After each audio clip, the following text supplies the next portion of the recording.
The following is a world-class Bullshitters exclusive. There's an old saying that goes, when all else fails, act like you knew it was right all along. Or something like that. I don't really know how because I just made it up. I guess what I'm trying to say, if I'm saying anything at all, is that sometimes tradition is what we need more than anything else. The world is an uncertain place. One day all is well, and the next you can't go outside without preparing yourselves for deep-sea diving just to go to the grocery store. At times, traditions can seem archaic or regressive, but they can also be a refreshing reminder of sanity. It's a slice of familiarity, and sometimes familiarity is the perfect way to end a meal of mistrust. The modern Star Wars landscape is filled with much more than vaguely confusing metaphors. It's filled with lies, deceit, desperation, and very rarely, a moment of clarity. We've just reached one of those moments of clarity from our good friend Scott Mendelson. It's an older moment, but it still checks out. The backlash to The Last Jedi showed that Star Wars fans actually liked Luke Skywalker. Points for the most obvious statement ever uttered on the internet. Contrary to popular belief, audiences don't always prefer the grimdark anti-hero over the glorified Boy Scout. Whatever my issues about Darth Maul still being alive after the events of The Phantom Menace, I won't pretend that the character hasn't been used in interesting ways, beginning in the 4th season of the Clone Wars, and then via periodic appearances in Star Wars Rebels. He popped up as a secret man behind the curtain baddie at the ending of Solo: A Star Wars Story, which must have been amusingly confusing to folks who didn't follow the recent animated shows. Anyway, Maul voice actor Sam Witwer has joined the chorus of Star Wars folks taking issue with The Last Jedi, especially the whole hermit Luke Skywalker thing. Last Jedi, to me, felt like a movie made by a guy who didn't quite do his homework. I think Rian Johnson's a talented guy, but Bruce Lee didn't develop Jeet Kune Do without learning Kung Fu first. You can't reinvent Star Wars without knowing Star Wars first, and he didn't. For me, make a compelling argument for why Luke didn't go and help his sister. This is just my opinion, guys. There were a lot of things in The Last Jedi I found compelling in a Rian Johnson filmmaker point of view. They just didn't fit into Star Wars. I don't think he did his Star Wars homework. The themes, what it's about, what all the characters are about. But as a standalone film, if I don't know what the Jedi are, or who Luke is, or what he represents, I think there's some compelling things in there. If that's meaningful to you, that's awesome. I obviously disagree with that, but whatever. He's not a fan of The Rise of Skywalker either. I do find interesting the sheer number of people who reacted to Star Wars The Last Jedi's portrayal of Luke Skywalker is a bitter defeatist, even with one with some correct ideas about the Jedi's poor choice in the prequels, with a big, not my Luke Skywalker. Some Star Wars fans wanted to see Mark Hamill's Luke Skywalker in a manner in which they were accustomed, namely a classic take-charge hero with a storm into battlefield and take out the First Order with a lightsaber. That's somewhat what happened, but I digress. I was pleasantly surprised to see that the audience cared so much about Luke at all. The fans that had issues with Luke's portrayal in The Last Jedi, again without getting into whatever his character arc is consistent with his journey in the first 3 Star Wars movies, contradicts conventional wisdom about what characters are most popular with audiences. If you listen to Hollywood in terms of how to craft new heroes and revamp existing heroes, audiences don't like the straight arrow Boy Scout. They prefer Han Solo to Luke Skywalker, Jack Sparrow to Will Turner, and Batman to Superman. Luke Skywalker and Superman are often used as templates for the kind of Dudley Do-Right hero filmmakers claim to avoid because audiences allegedly can't relate to him. But even recent history shows the fallacy of that argument. While Guy Ritchie blamed Luke Skywalker's alleged unpopularity as the reason why Charlie Hunnam's King Arthur had to be a bit of a jerk, King Arthur in The Legend of the Sword was a giant bomb. A month later, Patty Jenkins' Wonder Woman earned $821 million worldwide, despite Gal Gadot's not-so-reluctant hero. Martin Campbell and friends tried to stress how Ryan Reynolds' Hal Jordan was closer in spirit to Han Solo than Luke Skywalker, but that superhero flick, Green Lantern, earned just $220 million on a $200 million budget. That same summer, Captain America: The First Avenger overcame conventional wisdom and skepticism about Steve Rogers being too much of a gee-whiz do-gooder, earning $371 million worldwide.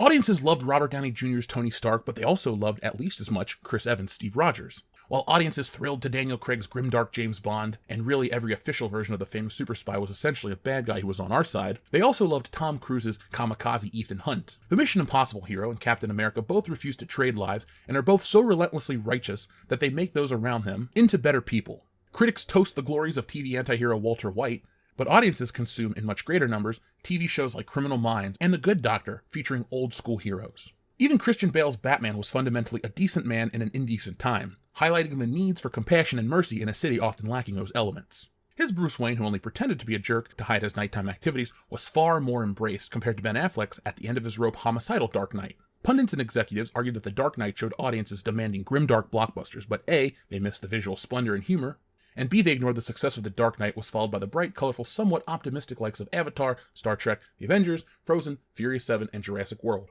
I wouldn't make that point there, Scott, because we had a deluge of dark, gritty superhero films in the post-Dark Knight world. That is why The Amazing Spider-Man is what it is today. Well, what it was a failure. What it's remembered as is a failure. So they kind of tried to follow that Dark Knight suit quite closely. Sure, the young adult franchises like Harry Potter and The Hunger Games were often quite dark and violent, and the Planet of the Apes reboot was borderline nihilistic. However, the idea of every blockbuster had to be like the stereotypical perception of The Dark Knight, or that the success of Iron Man meant every new hero needed to be an edgy jerk, didn't quite fit. Moreover, a poll released just before the global opening of The Last Jedi showed that Princess Leia was the most popular character, followed by Luke Skywalker, Chewbacca, Yoda, R2-D2, and then only Han Solo. Maybe, just maybe, a young Princess Leia forms the Rebellion prequel origin movie might have been more successful than Solo: A Star Wars Story. And goddammit, Scott, you're trying it again. Solo: A Star Wars Story doesn't show you that movies featuring white male leads are failures. It goes to show you that, one, following up a very divisive film just a few months later doesn't equal box office success. Two, the Star Wars brand isn't as strong as people like you like to believe. And three, I don't even know where to start. There's so many of these. Let's just pull it back. But I guarantee you Princess Leia is not the most popular Star Wars character. That seems a little funky. Yeah, that smells like bullshit. That's not to say that Rian Johnson and friends were wrong to turn Luke Skywalker into a fetus hermit during The Last Jedi.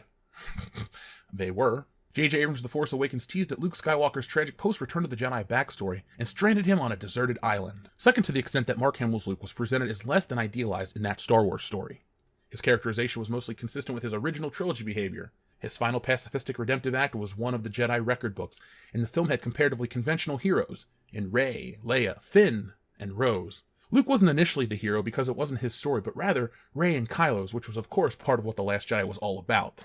Well, Scott, they kind of sold you the film as a Luke Skywalker return story, so don't tell me about, well, the film was about this, it doesn't matter about Luke Skywalker. Disney knows that Rey, Finn, Poe, Holdo, all those characters aren't selling tickets. Luke Skywalker did. And when you killed him off, guess what? You lost even more money. Don't give me this bullshit about, oh, the new characters are more traditional and everyone gravitated towards them. It fills the need that they have for classic Star Wars characters. Scott, it doesn't. You disingenuous... I'm gonna be nice. Gonna be nice. Because we're local now. And I might see you at the local grocery store. And I don't want to have called you a twat on the internet. Oh wait, I just did. The relative backlash shows that Luke Skywalker was a really popular hero after all, and that maybe audiences don't mind the conventional answer the call Boy Scout template. Recent history also shows that audiences still embrace the excessively/conventionally heroic likes of Steve Rogers and Ethan Hunt, at least as much as Tony Stark and James Bond. That may explain at least some of the disconnect between critics and audiences, especially those craving nostalgic escapism. That's something to consider when prepping the next Superman movie, or when debating how dark and gritty to make the next Batman Begins ripoff. Audiences never wanted Luke to lose his optimism. That's what makes him Luke Skywalker. When you take away what traditionally makes Luke Luke, you anger the audience, but you also make them appreciate what they once had. It's the same thing with DC, and it's funny how Scott keeps bringing up the Superman Luke Skywalker parallel. They, DC, pronouns pal, wanted to make Superman younger, hipper, cooler, and deadlier. They basically wanted to turn him into Batman, which failed. Why do you think DC went back to a more traditional Superman look, including the red trunks? Why do you think there's been a call to see the classic Big Blue Boy Scout on screen instead of the grimdark Snyder efforts? It's all because of the fact that creatives just don't know what to do with iconic characters and tradition. Yes, tradition. To beat the dead horse that my best friend is deathly afraid of, traditions matter. To paraphrase, traditions represent a critical piece of our culture. They help form the structure and foundation of our families and our society. They remind us that we are part of a history that defines our past, shapes who we are today, and who we are likely to become. Once we ignore the meaning of our tradition, we're in danger of damaging the underpinning of our identity. Tradition contributes to a sense of comfort and belonging. It brings families together and enables people to reconnect with friends. Tradition reinforces values such as freedom, faith, integrity, a good education, personal responsibility, a strong work ethic, and the value of being selfless. Tradition provides a forum to showcase role models and celebrate the things that really matter in life. Tradition offers excellent context for meaningful pause and reflection. How much of that sounds like Luke Skywalker and Superman? We've really lost a crucial part of our culture. In the never-ending struggle to modernize or be progressive, we keep shunning what has worked only to adapt a less efficient way. Once we've burned down those traditions and realized the modern equivalent is trash, we move back to the ways of the past. Only this time we try to act as trailblazers. No, not her. Looking back on what tradition means, we can compare that to Luke Skywalker, and how changing him achieved nothing. It was only done to make the new characters stand out, to appear more than they truly were, and it was all at the expense of Luke. What I find refreshing is the honesty being displayed by those in the media. For years, it was the Luke man bad narrative. He's whiny, he's a Mary Sue, he's not as good as Rey. But that all changed. Now people once again realize how great of a hero Luke Skywalker was, and how important a good guy is to storytelling. Sadly, that's not the case in the real world. The real world has decided that co-opting Star Wars for some sort of feminist rhetoric or shielding it from bad writing is acceptable. And even the man responsible for millions of idealistic youths going out to fulfill their destinies has spoken out, and the outcome is that's just kind of sad. The Mary Sue has the story. Mark Hamill opened up about the rise of Skywalker backlash, contentious Star Wars fandom. I'm going to be completely honest. There are a few fandoms with as much capacity for toxicity as the Star Wars fandom. Of course, that's not the whole fandom, which we're all happily a part of. Bullshit, Mary Sue writer. I don't even have time to read your name. I'm not even going to scroll up on this article. You're full of shit and you're lying. But if you don't like a certain thing, or if you're a newer fan, you can wind up subjected to an endless barrage of fans yelling at you about it. If you're actually in the movies, it's 10 times worse. I truly feel bad for both Kelly Marie Tran and Daisy Ridley for the amount of hate and attacks they received during the releases of the sequel trilogy. We're back to these lies. Daisy Ridley left social media because of other things, nothing to do with Star Wars fandom. Let's go look at the quote herself. You see? But that fandom and the toxicity that has taken over some fans of the franchise has reached even stars like Mark Hamill. The Luke Skywalker actor has long had his fair share of fans asking him about Luke, and then with The Last Jedi and Into the Rise of Skywalker, it was greatly ramped up because, well, Luke Skywalker became one with the Force, and then everything became a mess of fans thinking they all knew better. You know, it's kind of funny. I bet you assume that you know better because you think you're on the right side of history, right? You like these films, therefore your opinion is valid. If I don't, my opinions are invalid. These double standards are bullshit, but let's see what Mark Hamill has to say. I don't know when, over the period of time, fandom becomes so contentious. But people are really opinionated, and you can't help but be opinionated yourself because you've lived with the character so long. So whether it was on episode 7, 8, or 9, I'd have disagreements. But I'd also say to whoever it was, well, I don't know if that's right, but everyone shares the same goal. You want to make the best movie you can. Look, he's right, it wasn't always this contentious. But that's just because social media didn't really exist during the first two trilogies. Here's the thing. I'm a woman who has loved Star Wars since I was a kid. I've come into contact with men who think they know more about the franchise than me frequently. So I'm very familiar with more toxic aspects of the fandom and how long they've been around. We have different definitions of toxic, but okay. The thing is, wow, you use that phrase more than I do. And I'm well aware of how much I use it. Anyway, the thing is, we're all very protective of Star Wars, and maybe we need to take a step back and realize that yelling at other fans continually isn't the way to go. So, attacking people on social media, trying to dox them, go after them, attack them because they don't like Reylos is not toxic because they tend to like your movie? Again, I don't even need to say it. Double standards here, folks. Double standards.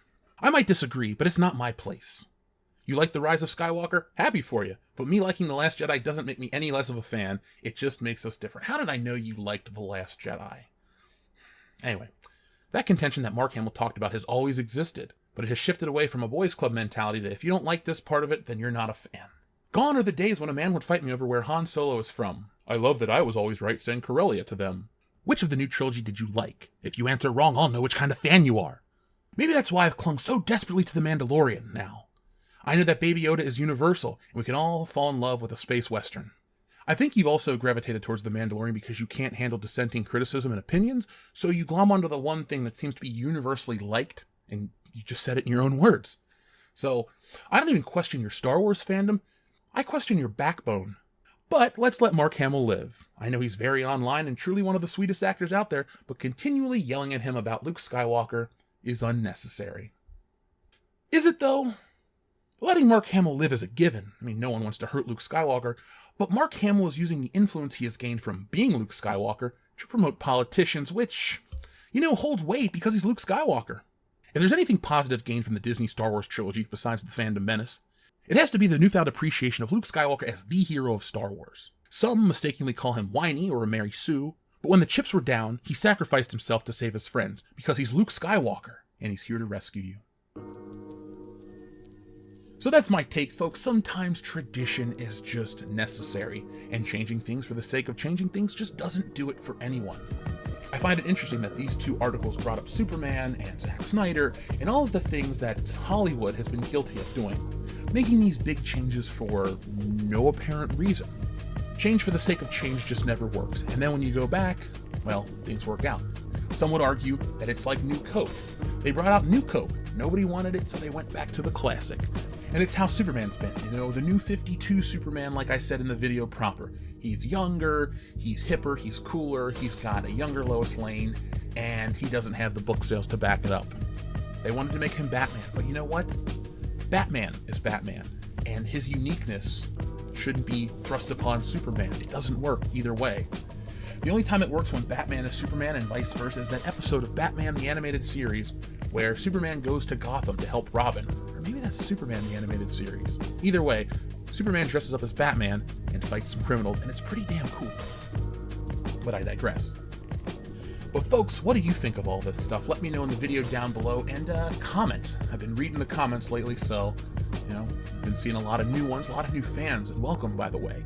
On Thursday, May 21st at 11 a.m. Eastern Standard Time, 8 a.m. Pacific, we're going to have a European edition of the High Council, which includes huge names, including Mauler, AZ, heel versus babyface, Andre, the voice of Midnight's Edge, as well as the Critical Drinker. And then, of course, I'm going to be there to host the show, and with me is Tom from Midnight's Edge After Dark. So it's going to be a mega, massive episode, and ironically, it's, you know, close to the 40th anniversary of The Empire Strikes Back. So if you're one of those fans who thinks The Empire Strikes Back is the absolute best Star Wars film, we're going to give it some love. We're going to talk about that. We're going to talk about the modern stuff. We're going to talk about everything. The High Council is the premiere show of the Fandom Menace, and you guys don't want to miss it, and you haven't missed it for the last 2 years. So let's keep that momentum going, and if you guys like unique new things like this, well, then I'll gladly come up with new ways to entertain you each and every week. So folks, I'm going to head out. I'm going to enjoy this very gloomy day, but I'm going to ask one favor before I go. If you're new, you don't know what it is, but if you're like Superfan Adam Shawhan, you've heard it 12,000 times. Go out into the world and be excellent to each other.